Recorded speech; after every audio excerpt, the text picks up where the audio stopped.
what I wanted to find out is whether there's actually too much blue paint in the Voynich manuscript, especially in the herbal section with flowers. I'm not sure where I first heard about that. It's one of those things that floats around. And like mentioned in the previous presentation, it was probably Nick Belling. So my first question was, is it true? Is there actually too much blue in these flowers? And then, of course, I want to know how bad is it? How much too much blue is there? And is there a problem with other colors as well? Yeah, so it's unclear who noticed it, but already Ethel Voynich does seem bothered by the blue. For example, here I have a quote from her notebooks where she says, well, this is a perfect match for this plant, but just the flower is the wrong color. So she was already bothered by the blue. She said blue is impossible, but she didn't really explicitly say there's just way too much blue in this book.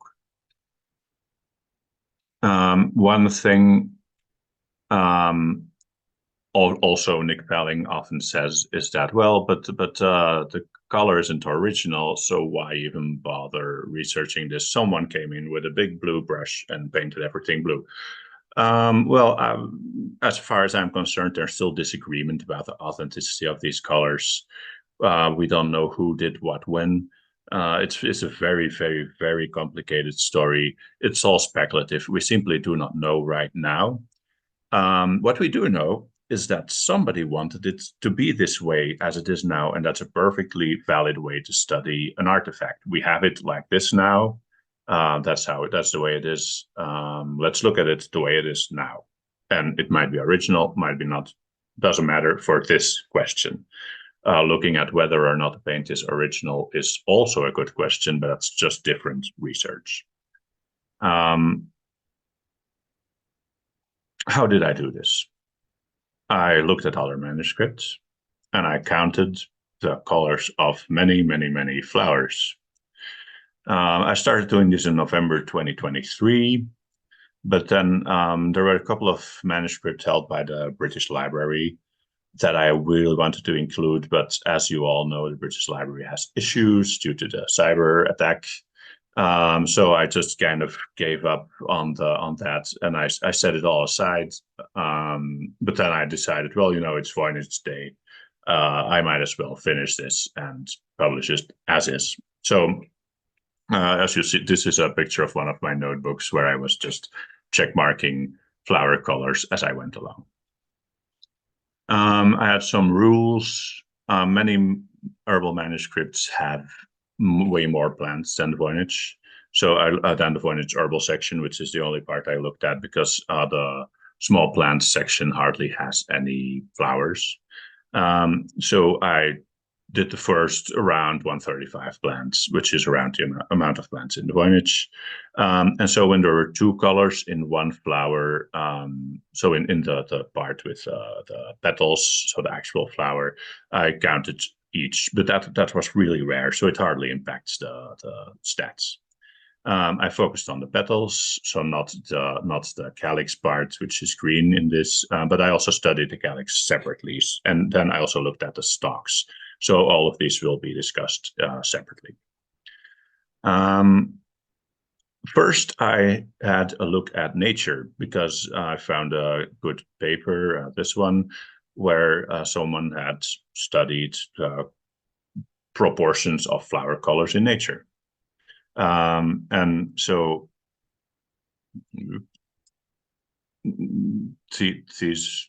it's represented here. And it's important to mention that they said that there are small variations between regions, but really not very significant. So no matter which region you take, it will always be something like this. So there aren't really any huge differences between geographical regions. It's always something very similar to this. Then comparing the Voynich to nature as a first step, we get this. So as you can see, nature, really not that much blue. Voynich, massive amount of blue, also more white. I noticed that about half of the plants in the herbal sections have some blue in their petals, which is just massive. And if you include the calyx, which is sometimes also blue, you get even 3/4 of plants, which is just ridiculous. Especially if you see in nature, blue is hardly represented. Now you could say, well, but the Voynich has no purple, so maybe they just use blue instead of purple. If you add in nature purple plus blue, you get 19%. So that's still a huge, huge, huge difference. That cannot be explained normally. So there's also lots of white in the Voynich. That's 41% compared to 26% only in nature. So that's also a big difference. For white, I counted if it was left blank because the Voynich does not really use any white paint that we can easily see on the scans. And that's the same in most, if not all, of the manuscripts that I studied. So it's not exceptional. And then what is missing is especially yellow. That's also a known thing that the yellow especially is missing in the Voynich, but really also red and green. And then, of course, the purple that's not there. What I also noticed is that a lot of flowers in Voynich combine blue and white. As you can see here, for example, this alternating of petal colors is like kind of a non-realistic, almost childlike, by which I mean nothing, by the way, approach to coloring a flower. It really loves to do that, and just combining the colors blank and blue in any way possible, as you can see here. 40% of the flowered plants do that, combining blue and white parts. Then the other herbals I looked at, I'm not going to go over them in detail. You can see them here. I will also post a blog post about this where you can really look at them. I tried to include some of several traditions. I could have included much more, but I was really waiting for the British Library to do that. So, I've finished on these. I decided on these. I also checked it with Marco, who helped me a lot with this. So this should be a decent collection for starting. Then, looking at the blue, you can see that it's the same story. The Voynich has just way more blue than any other herbal I could find. I even included the Trinity herbal, which we discussed on the forum a lot. And I included only the part with that did not correspond to any known tradition. So with what looks like imagined plants, or at least plants that we don't know where they got them. And that does have more blue than any of the other traditional herbals, but still way less than the Voynich. So it's really confirmed there is too much blue. Also, what I found nice to notice is that the Tractatus de Herbis tradition is really, really close to nature. So blue-wise, it looks like they kind of have a very natural proportion. And in 2 manuscripts, there wasn't really anything like blue at all. Then whites. Again, Voynich has more than any other manuscript, although the difference is a bit smaller, but still it's really big. Now you could say if something is left blank, it may be unintentional, and that's true. It may be that they wanted to color it later with something else. We cannot know that, but I kind of doubt it. Because also it was really standard practice to leave it blank for white. And also this combination with blue and white in the Voynich, it feels intentional to me. Not sure, but that's my intuition on this. Again, the Tractatus de Herbis is really close to nature. And the Trinity herbal, which for blue was the closest to the Voynich, does not like to leave its flowers blank. It colors everything. So that's a different signature than what we get in Voynich. Other colors. Looking at red. Here we see actually that the Voynich is pretty close to nature, but still lower, and that the other herbals just like red way more than the Voynich. So, and we do know that the Voynich has red. Used it a lot, but does not use it hardly at all in herbal B. Even if we isolate herbal A, which I did just for this, because there's not much difference in the other colors between herbal A and herbal B, only red. So here I isolated herbal A. It has even a bit more than nature and comes close to the Manfredis herbal, but usually most herbals will have more red. Yellow. Again, Voynich way below all other herbals and nature. Green. Green, of course, for petals is not the most attractive color, which is, I think, also why the Vermont and Manfredis herbal hardly have any green. Voynich also doesn't have any, much green in its petals. So that's probably not the most interesting color to look at. And then purple, here it's interesting to note that quite a number of herbals also don't use purple. So it's not unusual for the Voynich not to have this color. So again, that's interesting to note that in that regard, it's quite standard. So putting it all together, we see that, so red here is all the other colors combined. Then for the blue squares are blue and purple combined because I want to give it the best possible shot. And then white. And you can see here, looking at these red bars, that all of the other herbals and nature just have way more of these colors than the Voynich. And the blue bar especially is just way huge. So the conclusions about petal colors is, yes, there is way too much blue, 2 times as much as the next herbal, 6 times the average herbal that I checked, and 10 times the amount of what we find in nature. But there's also too much white, which was not something I knew about, but apparently it is. 1.5 times as much as the next herbal, 3 times as much as the average herbal that I looked at, and 1.5 times as much as in nature.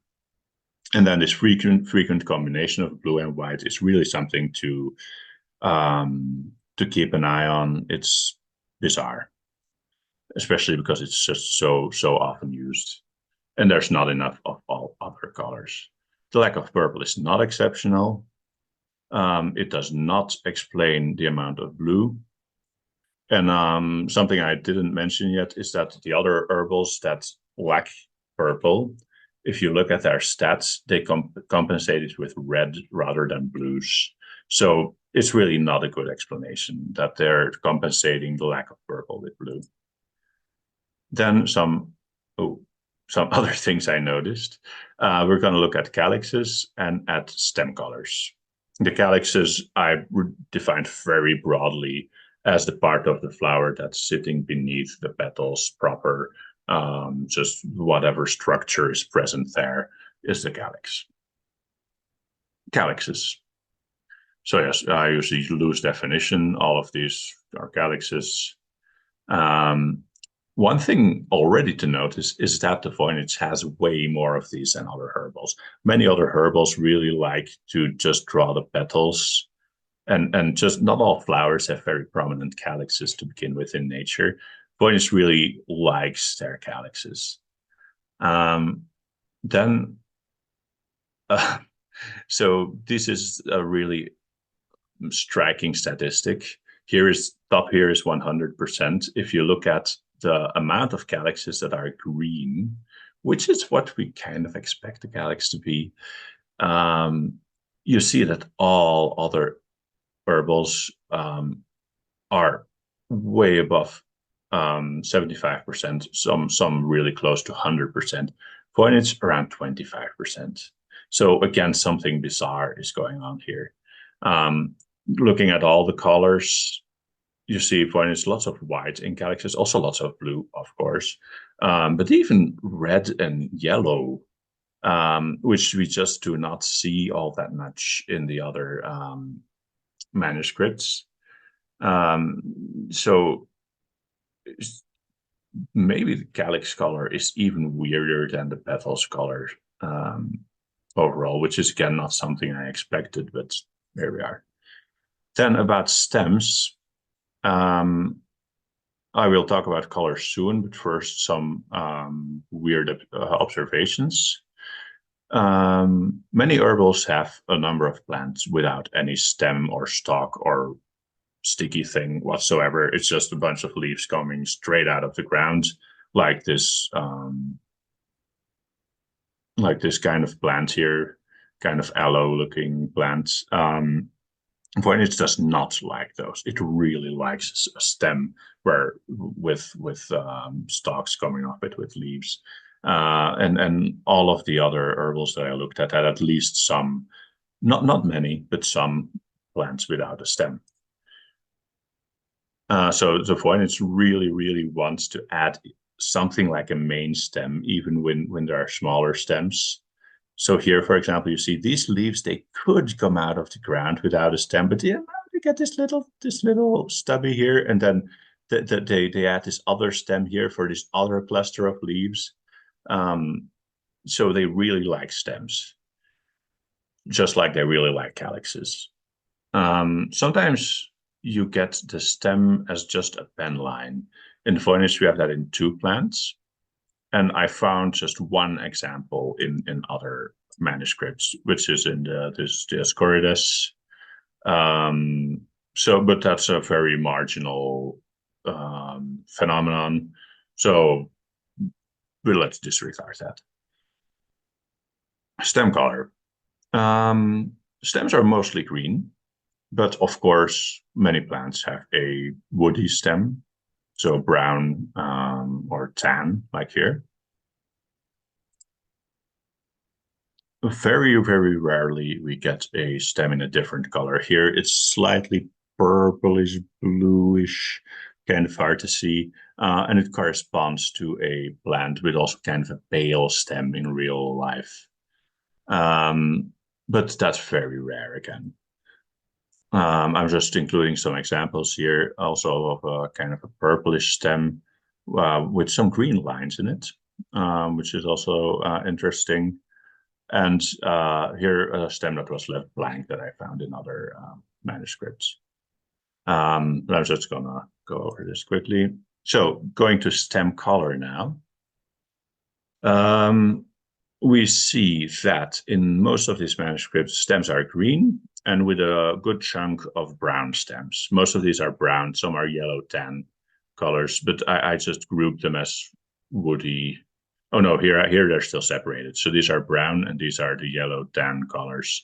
The Voynich, very interesting, really likes to apply, at least in some parts of the stem, some yellow, or what must have been a relatively bright yellow at some point, which is now kind of a yellowish tan color, way more than the other manuscripts.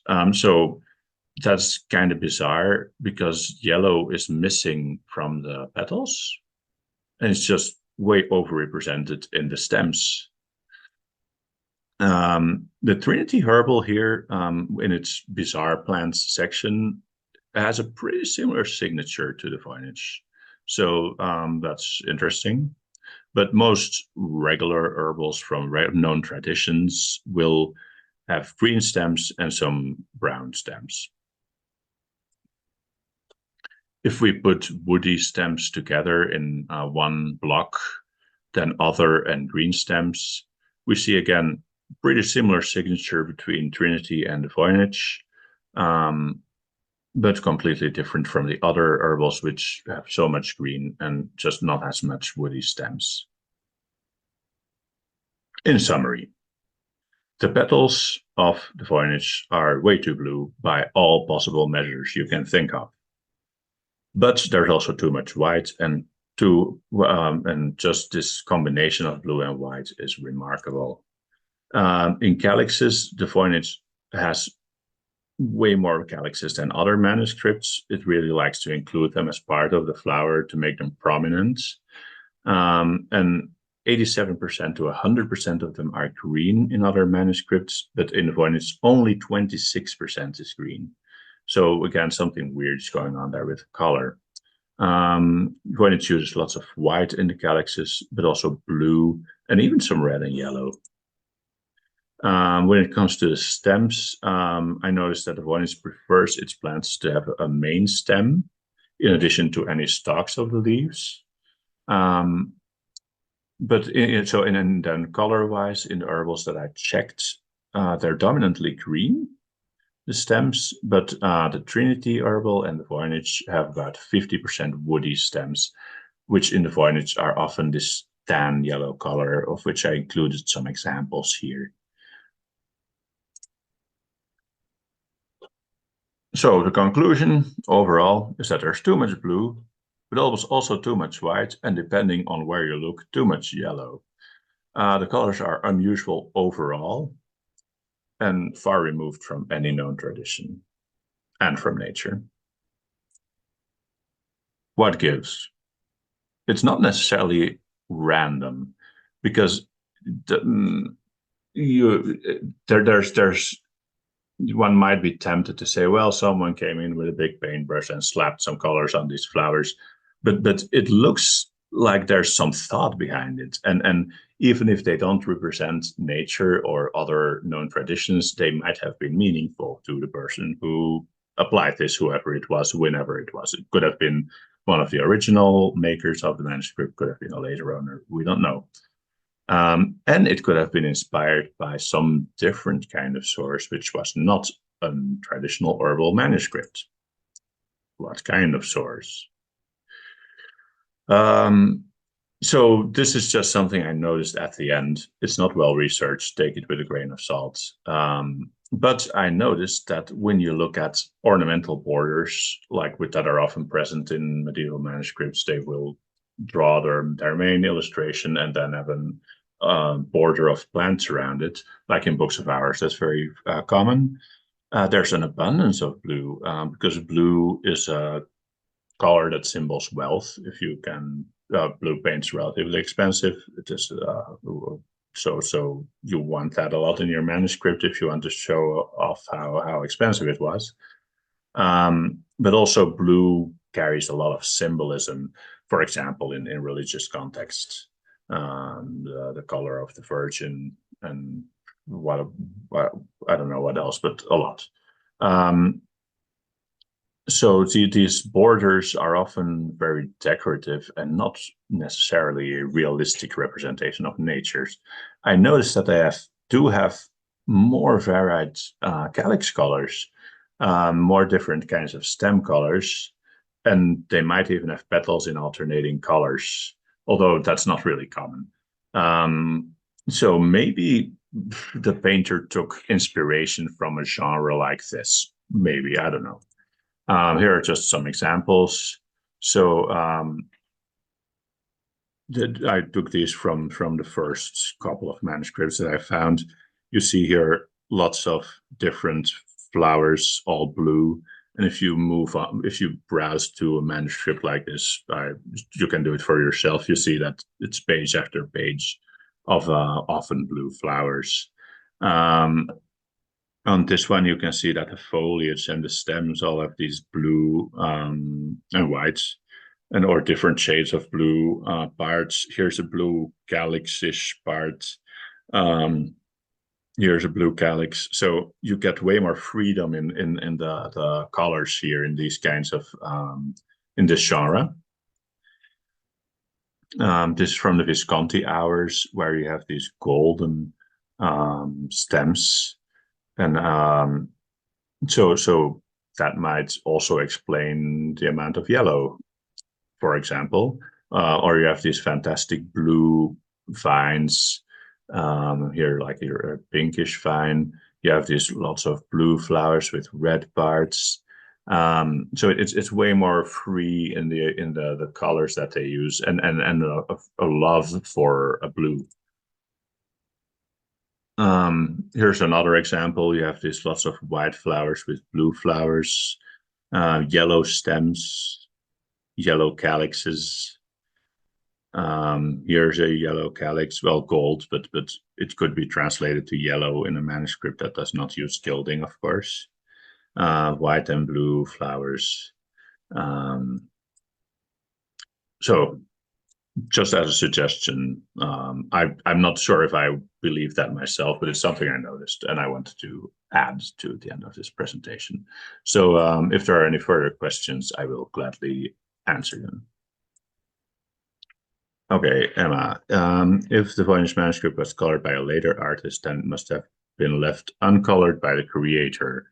Would that mean it was definitively unfinished, or are there other uncolored herbals known? Yeah, so Marco adds that the Occitan herbal is partly uncolored, and I think either way, it's a possibility. They always the coloring always has to follow the drawing. So in any manuscript, we also know of other manuscripts where the images has just been sketched, but they haven't been inked yet, or they haven't been colored yet. So any genre of manuscript can be halted in its production at any known at any possible point. So it's certainly possible, but I do not want to get into this discussion of if some colors were definitely added later or which colors or all colors. That really leads to madness, I think. Yeah, so Renee makes a good point that part of the zodiac is uncolored, and also if I recall correctly, in the small plant section, the pharma section, you get this. Oh, yeah, Renee adds it. There's also some, like, for example, a vessel that's uncolored, which, of course, does not mean necessarily that the whole herbal section was uncolored, but it's possible. Yeah, well, Lisa is unmuting herself. Yeah, I mean, there are indications that it's partly unfinished in some areas, I think. So it could well be. And it could be that the blue was added later. The one specific thing about the blue paint, and here Lisa is the right person to talk about this, is that it's the one color that tends to be affected by the water damage. There's quite a bit of water damage. Yeah, there's a lot of offsets from the blue. That's certainly true. But that then means that in terms of the sequence of events, that if it was colored later, that obviously happened before the water damage, whenever that was.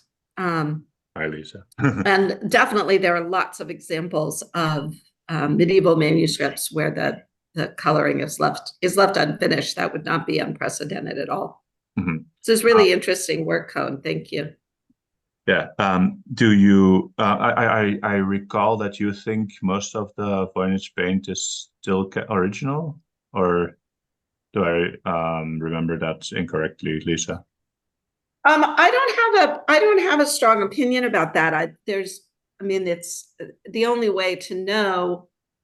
You can't really there's no scientific test that you can do on the pigments that's going to give you the same kind of results as carbon-14 on the parchment, given what kind of pigments are being used. I don't think that you could. I mean, maybe no. I don't think you could do anything other than analyze the components of the different color, which is what has been done. XRF testing can demonstrate that the components of a pigment are modern as opposed to medieval, because you can determine if the pigment was produced artificially and chemically as opposed to organically.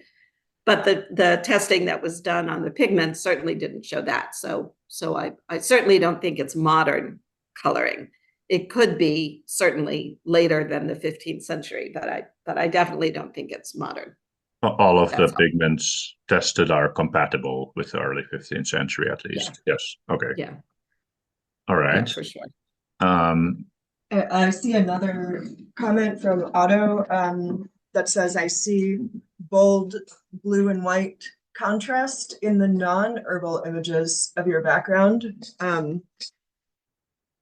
Folio 68 V1, etc. Give me the star that's behind you now. Yeah. So it's true, there is a lot of blue and white interplay. So I was actually going to mention that Yeah. before I saw that comment, because like, for example, in the rosettes, we see scalloped petal like structures that aren't necessarily flowers, but a similar effect that they did with some of the petals in the herbal section, where they have a blue petal, a white petal, blue and white. And so I thought Koen's observation was really interesting, that he was looking outside of herbal traditions to see where there was a more blue in plants, but it would also be interesting to look at other sections of the Voynich and see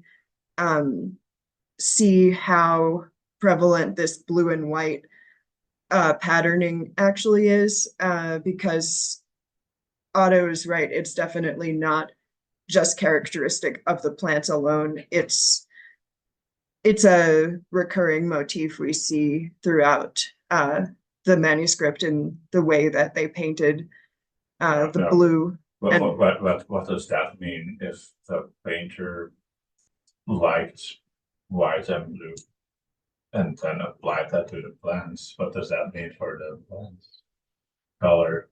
That they're not reliable at all, probably. Well, I think what it says to me is maybe that the coloring, if there is a symbolic meaning to the color choices and the tendency towards yellows and blues in the plants. White and blues. Well, whites, blues. Yeah, and also, yellows like in you the were saying, stems, yeah. yellows for the stems. Yeah. It may be that if it is the case that those colors had a specific symbolism to the painter, then perhaps that symbolism recurs in other sections of the manuscript, not just for the plants. Hmm. So that's just a thought I had.